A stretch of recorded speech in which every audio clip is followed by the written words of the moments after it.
I've put on the blackboard what we did yesterday, just briefly. So the difference between the structural and the constitutional.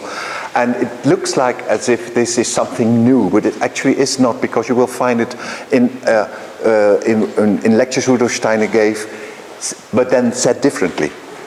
Because here we have this side of the Constitution, but when you look at the lectures of the study of men, foundations of human experience, good, huh?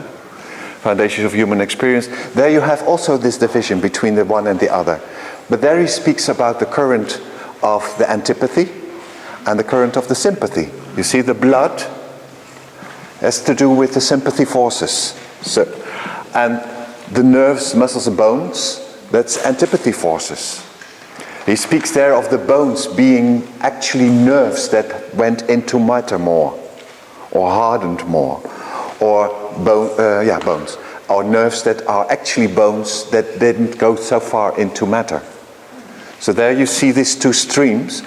And then later pedagogical sections, he doesn't speak of antipathy and sympathy, but there he speaks about the sculptural architectonic stream. So there where everything comes into vision, which has to do with with everything that is sculpting, writing, painting, what else? Modeling.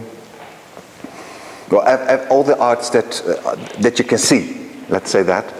And then on the other side, everything that has to do with speech and music, which is on this side. Speech and music, reciting, which is a stream that comes from below up and is in the blood and then comes. It's invisible, so it's not visible.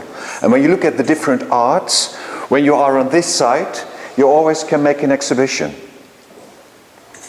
So things come into space, they are there, and then they're brought into space, into matter, and then you can look at it, you put it on the wall, or you make a statue, you can walk around it, and so forth, and it stays there. When you are here, you don't have an exhibition, but you make a performance. And the funny thing between musicians and painters and artists is that the sculptors and the painters, they always are confronted with their mistakes, because they know where the mistakes are. We don't see it, but they know where they are.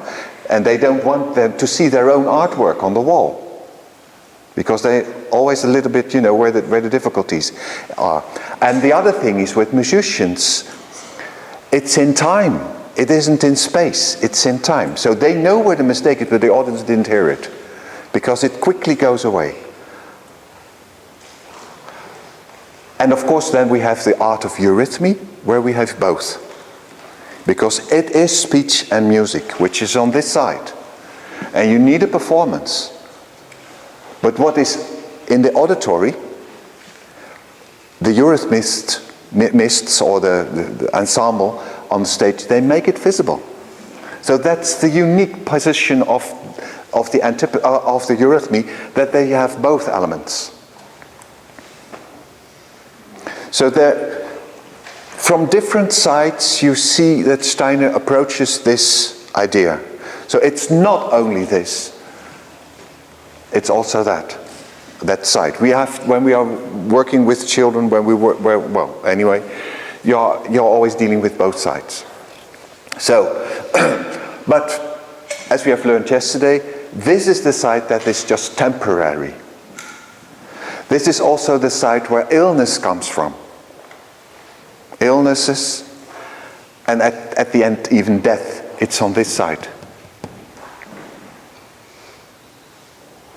Even that we need to reincarnate is on this side. That's the whole Buddhist stream, to overcome this.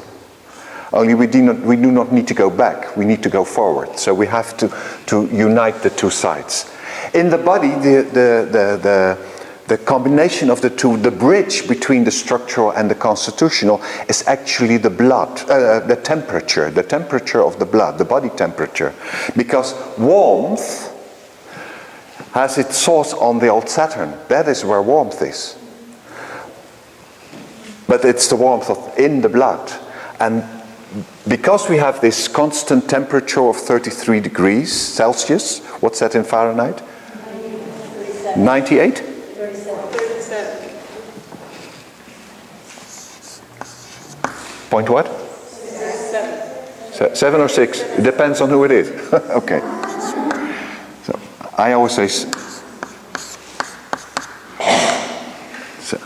that bridges. That is a memory from the old Saturn time, but that bridges the gap between the constitutional side and the structural side. Now here we have the whole history of the human not just the human evolution, but actually of the evolution of the Earth, of the cosmos. Not just the cosmos, but I mean with the Earth. So we started with old Saturn, old Sun, old Moon, and then we come onto Earth, and that is a stream of heredity, which was very important in the olden days. The heredity stream was very important. You mean that even marriages were in the same family or in the same tribe, that the blood was held in a certain condition. This blood was held in a certain condition because this was the important stream.